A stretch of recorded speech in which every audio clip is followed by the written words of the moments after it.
भारत के यशस्वी प्रधानमंत्री आदरणीय श्री नरेंद्र मोदी जी, मंचासीन सभी वरिष्ठ मंत्रीगण, यहाँ उपस्थित हमारे भारत सरकार के मंत्रीगण, संसदीय बोर्ड के सभी वरिष्ठ सदस्यगण और हमारे पत्रकार मित्रों, आज इस संकल्प पत्र के लॉन्चिंग के अवसर पर हम सब लोग यहाँ एकत्र आए हैं और इस कार्यक्रम में हम सबको आदरणीय प्रधानमंत्री जी का संबोधन सुनने को मिलेगा और संकल्प पत्र अगले 2024 से हम किस प्रकार से देश की सेवा प्रधानमंत्री मोदी जी के नेतृत्व में करेंगे, इसके बारे में हम सब लोगों को जानकारी मिलेगी। आज इस अवसर पर सबसे पहले तो मैं आदरणीय प्रधानमंत्री जी का आज के कार्यक्रम में आने के लिए हार्दिक अभिनंदन करता हूं और स्वागत करता हूं।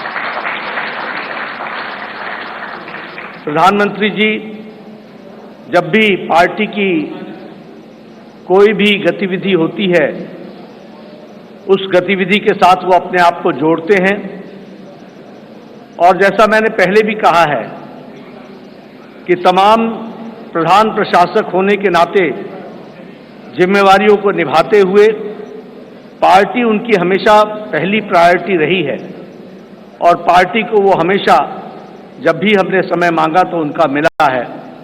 आज वो फिर इस चुनावी कार्यक्रम में और अन्य व्यस्तताओं के बीच में आप हम सब के बीच में हैं। आपका पुनः अभिनंदन और स्वागत है।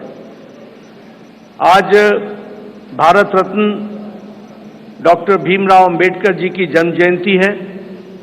हम सब की ओर से उनको श्रद्धांजलि पूर्वक नमन। और हम सब जानते हैं कि डॉक्टर अंबेडकर जी ने अपना सारा जीवन सामाजिक न्याय के लिए पूरी ताकत के साथ सामाजिक न्याय की लड़ाई उन्होंने जीवन भर लड़ी।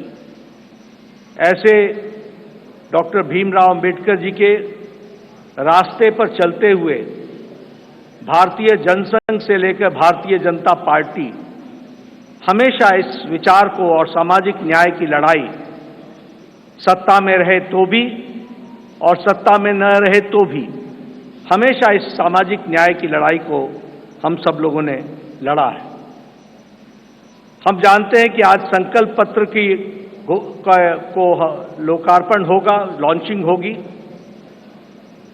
लेकिन हम सबको यह भी ध्यान में रखना चाहिए कि भारतीय जनता पार्टी और शुरू में जनसंघ काल से लेकर यह वैचारिक अधिष्ठान आइडियोलॉजिकल बेस्ड पार्टी होने के नाते एक विचारों को लगातार आगे बढ़ाते हुए उस वैचारिक अधिष्ठान की यात्रा में हम सब लोग सम्मिलित हैं और हर बार जब चुनाव आता है तो उसी वैचारिक यात्रा को आगे बढ़ाने का क्रम हम सब लोगों ने किया है और उसको आगे बढ़ाया है। जिस बात को 1952 में श्यामा प्रसाद मुखर्जी जी ने कही, जिसे आगे पंडित दीनदयाल उपाध्याय जी ने आगे बढ़ाया, उस विचारधारा से हम कभी डिगे नहीं, हम उसको समर्पित रहे और उसको आगे बढ़ाने में हम सब लोगों ने भरसक प्रयास किया है। और हम कह सकते हैं कि मैनिफेस्टो या संकल्प पत्र यह उस विचारधारा, उस वैचारिक अधिष्ठान का अनफोल्डमेंट है। उसी को आगे किस तरीके से बढ़ाया जाए, उस यात्रा को आगे बढ़ाने का काम हम सब लोगों ने किया है। हम सब जानते हैं एक समय में हमने एकात्म मानववाद की बात कही, उसी को आगे हम लोगों ने जब हम सरकार में आए तो अंत्योदय के रूप में हम लोगों ने उसको स्थापित किया और प्रधानमंत्री मोदी जी ने उसको सरल भाषा में सबको समावेश करते हुए और सबकी भाषा में उसको सबका साथ, सबका विकास, सबका विश्वास, सबका प्रयास से जोड़ते हुए नीतियों को आगे बढ़ाने का काम किया। मुझे याद है कि 2014 में जब प्रधानमंत्री मोदी जी संसदीय दल के नेता सेंट्रल हॉल में चुने गए थे, तो उस समय उन्होंने बड़े स्पष्ट शब्दों में कहा था कि हमारी सरकार गरीब को समर्पित है, हमारी सरकार गांव के विकास को समर्पित है, हमारी सरकार जो समाज के अंतिम पायदान पर खड़ा व्यक्ति है उसको समर्पित है। और उसी को कार्य रूप देते हुए 2014 से एक लंबी यात्रा करते हुए पिछले 10 वर्षों में प्रधानमंत्री मोदी जी के नेतृत्व में देश ने इन सारे आयामों को बखूबी जनता को, गांव गरीब की चिंता करते हुए उसको आगे बढ़ाने का काम किया है। मित्रों, मैं यहां एक बात और भी कहना चाहता हूं कि जब देश की जनता क्लियर मैंडेट देती है तो नतीजे भी बड़ी स्पष्टता के साथ आते हैं। हम सब लोग जानते हैं कि 2014 में प्रधानमंत्री मोदी जी के नेतृत्व में हमारा वोट शेयर 31% पहुंचा, 282 सीटें हमने लोकसभा की जीती। और 2019 में प्रधानमंत्री मोदी जी के नेतृत्व में हमने अपना ही रिकॉर्ड तोड़ा और हमारा वोट शेयर 37.3% तक पहुंचा और हमारा वो सीट शेयर 303 सीटें हम लोगों ने लोकसभा में जीती। हम ये कह सकते हैं कि इस क्लियर मैंडेट को प्रधानमंत्री मोदी जी ने गांव के लिए, गरीब के लिए, वंचित के लिए, दलित के लिए, हमारी महिलाओं के लिए, हमारे युवाओं के लिए, हमारे किसान भाइयों के लिए और हमारे वंचित भाइयों के लिए उनको समर्पित किया। और उसी तरीके से अगर मैं गांव की बात करूं तो आज गांव, मैं यहां प्रधानमंत्री जी थोड़ा समय जरूर लेना चाहूंगा, लेकिन मुझे याद है 1993 में मैं पहली बार विधायक बना था। उस समय हमें अपने विधानसभा क्षेत्र में लगभग 90% के गांवों को घूमने के लिए पैदल जाना पड़ता था। आज हम कह सकते हैं कि ग्रामीण सड़क 3,80,000 किलोमीटर की ग्रामीण सड़कें बनी हैं, ऑल वेदर रोड बना और ऑल वेदर रोड के माध्यम से पक्की सड़कें बनी हैं। आज हमारे इलाकों में कोई ऐसा गांव नहीं रहा जहां हम पक्की सड़क से पहुंच नहीं सकते हैं। यह बदलता भारत की तस्वीर हमने देखी है। उसी तरीके से अभी 60,000 नए गांवों को पक्की सड़कों से जोड़ने का काम हुआ है और ऑल वेदर रोड्स बनी हैं। कभी हमने कल्पना नहीं की थी कि गांव का सशक्तिकरण होगा, कभी गांव में भी कोई ऑप्टिकल फाइबर पहुंचेगा, लेकिन आज मुझे खुशी है कि आपके नेतृत्व में 2 लाख पंचायतों को आपके नेतृत्व में ऑप्टिकल फाइबर से जोड़ दिया गया है और उनको भी इंटरनेट फैसिलिटीज के साथ जोड़ा गया है। गरीब कल्याण की बात करें तो एक समय में यह असंभव सी बात लगती थी कि हम गरीब तक अन्न पहुंचा सकेंगे, लेकिन आपने त्रासदी में भी अवसर ढूंढ करके प्रधानमंत्री गरीब कल्याण अन्न योजना की स्कीम को आगे बढ़ाया। 80 करोड़ की जनता को या तो 5 किलो गेहूं या 5 किलो चावल या 1 किलो दाल ये देने की व्यवस्था की। आज उसके कारण हम ये कह सकते हैं कि लगभग 25 करोड़ लोग, भारत की आबादी आज गरीबी की रेखा से ऊपर उठ करके अबव पॉवर्टी लाइन में आ गई, बिलो पॉवर्टी लाइन से निकल गई। ये भी हमारे ध्यान में। और इंटरनेशनल मॉनिटरी फंड के अनुसार अति गरीबी भारत में अब 1% से भी कम हो गई है, 0.08% 7% पर लाकर के खड़ा किया है। उसी तरीके से आवास योजना मैं यहां बार बार सुनाता हूं और मुझे वो बार बार इच्छा भी होती है बताने की, क्योंकि वो धरातल की सच्चाई थी। एक समय में हमारे यहां हमारा ब्लॉक डेवलपमेंट ऑफिसर आके बताता था कि एमएलए साहब आपके यहां एक पंचायत में 2 इंदिरा आवास योजना मिली है, 2, अब बताओ इसको किसको दें। और मेरे लिए प्रश्न उठता था कि ये किसको दें, क्योंकि एक अनार 100 बीमार मैं किसके दूंगा।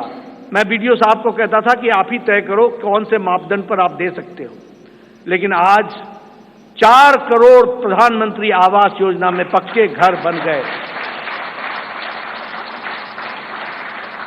और आगे भी इस कार्य को आगे जारी रखा गया है। उसी तरीके से महिलाओं की चिंता की बात करें, आज जनधन खाते में 50 करोड़ में से 55.5% जनधन खाते महिलाओं के नाम पर खाते खुले हैं, यानी महिलाओं का सशक्तिकरण हुआ। यह भी हमें ध्यान में रखना चाहिए। उज्ज्वला योजना, ये योजना आप सब लोग शहर में रह करके आपको लगता होगा हाँ गैस का सिलेंडर मिल गया, लेकिन ये इतनी ही छोटी कहानी नहीं है।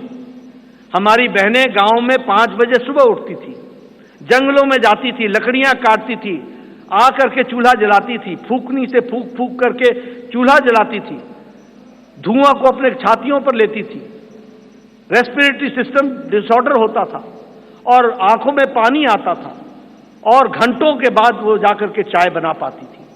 आज 5 मिनट के अंदर गैस के चूल्हे के कारण नारी सशक्तिकरण किस तरीके से हुआ, इस उज्ज्वला गैस के कारण, और 10 करोड़ से 11 करोड़ 10 करोड़ सिलेंडर्स इस तरीके से और गैस के कनेक्शन दिए गए। सबसे बड़ी बात है, मुझे याद है, मैं बताना चाहूंगा, जब मैं छोटा था और जब मैं कभी भ्रमण पर सुबह सुबह निकलता था तो मैं देखता था कि गांव की बहनें झुंड के झुंड सिर्फ अपने दैनिक नित्य क्रम के लिए नेशनल हाईवे से होते हुए गांव और खुले में उनको शौच जाना पड़ता था।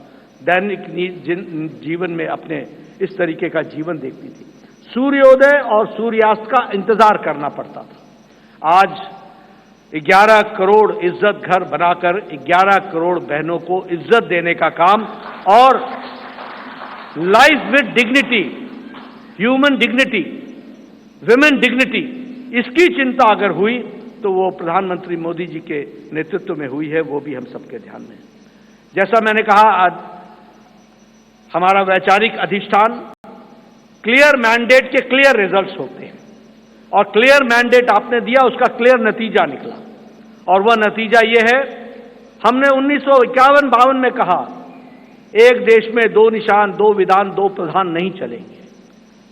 हम 1951-52 से ये बात कह रहे थे, लेकिन आपने क्लियर मैंडेट दिया और 2019 के 6 अगस्त को धारा 370 को एब्रोगेट कर दिया गया, धाराशाही कर दिया गया। प्रधानमंत्री मोदी जी की इच्छा शक्ति ने उस कार्य को पूरा किया है। मुझे याद है कि पालमपुर का प्रस्ताव पारित हुआ था कि हम राम मंदिर बनाने के रास्ते को प्रशस्त करेंगे। ये पालमपुर का रेजोल्यूशन था और पालमपुर के रेजोल्यूशन से लंबी यात्रा हमने की और हमने वो भी दिन देखे जब कांग्रेस के वकील खड़े होकर के न्यायिक प्रक्रिया को रोकने का प्रयास करते थे और ये कहते थे कि इससे भारतीय जनता पार्टी को फायदा होगा। उनको देश की चिंता नहीं थी, उनको रामलला की चिंता नहीं थी, उनको भारत की संस्कृति और गौरव की चिंता नहीं थी। वह वोट बैंक की राजनीति करने वाले लोग उसमें अड़ंगे लगाते रहे, अटकाते रहे, लटकाते रहे, भटकाते रहे। लेकिन प्रधानमंत्री मोदी जी के नेतृत्व में वह रास्ता प्रशस्त हुआ और भव्य राम मंदिर 22 जनवरी को आपके कर कमलों के द्वारा वह आज रामलला वहां विराजमान है और उनका प्राण प्रतिष्ठा आपके 10 दिन के अथक कार्यक्रम और अनुष्ठान के बाद आपके कर कमलों द्वारा हुआ, वो भी हम लोगों ने देखा है। ट्रिपल तलाक, 3 तलाक, कोई सोचता नहीं था कि इस विषय को टच करेंगे, कोई इस विषय पर चर्चा भी करेंगे। सुप्रीम कोर्ट से लेकर के समाज के सभी वर्ग मानते थे कि 3 तलाक आज मानवता के लिए एक तरीके से त्रासदी है, इसको समाप्त होना चाहिए। लेकिन यह इच्छा शक्ति, दृढ़ इच्छा शक्ति प्रधानमंत्री मोदी जी ने दिखाई और आपके क्लियर मैंडेट ने इस ताकत को प्रधानमंत्री मोदी जी को करने की इच्छा शक्ति दी और आज ट्रिपल तलाक से हम बहनों को, हमारे मुस्लिम बहनों को हम लोगों ने आजाद किया, यह भी हम सब लोगों ने देखा है।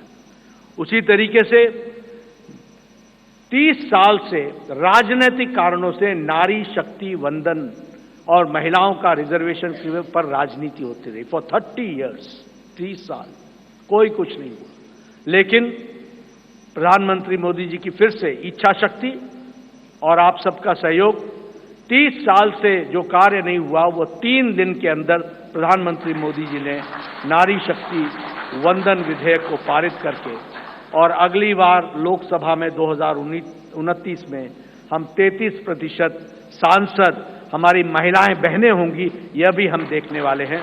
इस तरीके से कार्य मैं मजबूत नेतृत्व का एक प्रमाण और एक विषय जरूर आपसे चर्चा करना चाहूंगा। ये कोविड जब आया तो शायद ये शताब्दी का सबसे बड़ा पेंडेमिक था। दुनिया नहीं जानती थी कि इस पेंडेमिक से कैसे लड़ा जाएगा। दुनिया के नेतृत्व भी नहीं जानता था कि इस पेंडेमिक से कैसे लड़ा जाएगा। आपको पता है, बड़े बड़े विकसित देश अपने निर्णय प्रक्रिया में वह भी डमाडोल हो गए, वह भी लड़खड़ा गए, वह भी नहीं तय कर पाए कि मानवता जरूरी है या अर्थशास्त्र जरूरी है, आर्थिक विषय जरूरी है या मानवता जरूरी है, ह्यूमैनिटी जरूरी है या इकोनॉमी जरूरी है। और बहुत से देश, विकसित देश, लॉकडाउन लगाएं कि नहीं लगाएं, लगाएं कि नहीं लगाएं, इस बीच में वो पेंडुलम की तरह डोलते रहे। लेकिन प्रधानमंत्री मोदी जी का नेतृत्व, मजबूत इरादे, दूरदृष्टि, इस बात को ध्यान में रख करके उन प्रधानमंत्री जी ने कहा, जान है तो जहान है, और लॉकडाउन लगाया। और जहां हमारा देश कोरोना से लड़ने के लिए तैयार नहीं था, वहीं 2 महीने के अंदर कोरोना से लड़ने के लिए प्रधानमंत्री जी ने देश को तैयार किया, और फिर कहा जान भी है और जहान भी है, और फिर लॉकडाउन को हटाते हुए, और दुनिया के नेतृत्व ने और दुनिया के लोगों ने इस बात को माना, इस बात का लोहा माना कि प्रधानमंत्री मोदी जी का कोरोना से लड़ने का स्ट्रैटेजी और उनका तरीका दुनिया में स्थापित हुआ कि वह सबसे अच्छे तरीके से मानवता के लिए कार्य किया गया। इस बात को भी हमने देखा। मैं बार बार इस बात का जिक्र करता हूं, हम तो हमेशा रिसीविंग एंड पे रहते थे। इस देश में ट्यूबरक्लोसिस की दवा 25 साल बाद आई, कोई दवा 28 साल बाद आई, टेटनस की दवा 30 साल बाद आई, जापानीज इंसेफ्लाइटिस की दवा यहां 100 साल बाद आई। लेकिन कोरोना, प्रधानमंत्री जी ने 20 अप्रैल 2020 को टास्क फोर्स बैठाया और 9 महीने के अंदर 2 वैक्सीन दी और 220 करोड़ डोज दे करके देश के लोगों को बचाने का भी काम किया, और देश के साथ साथ दुनिया को भी वैक्सीन मैत्री में 100 देशों को भी हमने वैक्सीन पहुंचाई, यह भी हम लोगों ने देखा। और डबल डोज के बाद बूस्टर भी लगा, यह भी हमने देखा। मैं यहां यह भी बता देना चाहता हूं कि यह सबसे तीव्र गति से चलने वाला वैक्सीनेशन प्रोग्राम था। 220 करोड़ की जनता को डबल डोज लगाना, यह सबसे तीव्र गति और डिजिटली इसको सपोर्टेड प्रोग्राम रहा, यह भी हमने देखा। मित्रों, हमारे अभी आदरणीय राजनाथ जी मैनिफेस्टो और संकल्प पत्र के बारे में आपके सामने सारी बातें रखेंगे, लेकिन मैं इतना जरूर कहना चाहता हूं कि 10 साल इस बात का प्रमाण है कि देश ने इस बात को माना है कि मोदी की गारंटी पूरी होने की गारंटी है, इस बात की गारंटी।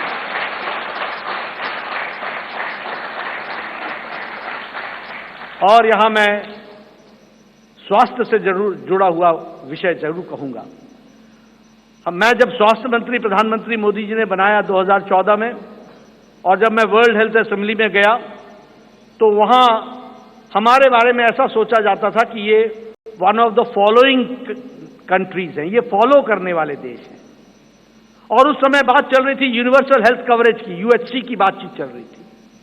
हमने भी नहीं सोचा था कि हम यूएचसी में कभी कुछ कर सकेंगे, लेकिन मोदी जी ने आयुष्मान भारत, ये सबसे बड़ा हेल्थ कवरेज प्रोग्राम, 50 से 55 करोड़ लोगों को 5 लाख रुपए का हेल्थ कवर गंभीर बीमारियों से लड़ने का, और आज वो सबसे बड़ा हेल्थ कवर प्रोग्राम बन गया दुनिया का, वह भी हमने देखा। और उसके अगली बार जब मैं वर्ल्ड हेल्थ असेंबली में गया तो सबने कहा please tell us something about Ayushman Bharat. तो ये एक हमने दुनिया के चित्र पर भी देखा कि कैसे भारत को आगे बढ़ाया गया, बढ़ा है मोदी जी के नेतृत्व में। इसलिए मैं एक बात फिर कहूंगा कि आज जो संकल्प पत्र आदरणीय प्रधानमंत्री मोदी जी जिसके बारे में जिनका हमें संबोधन मिलेगा, वह एक लंबी छलांग भारत को, विकसित भारत को पूरा करने में अपना पूरा योगदान करेगा, यही मुझे पूरा विश्वास है। इन्हीं शब्दों के साथ मैं पुनः प्रधानमंत्री जी का और आप सबका धन्यवाद करता हूं कि आप सब लोग इस कार्यक्रम में शामिल हुए। धन्यवाद।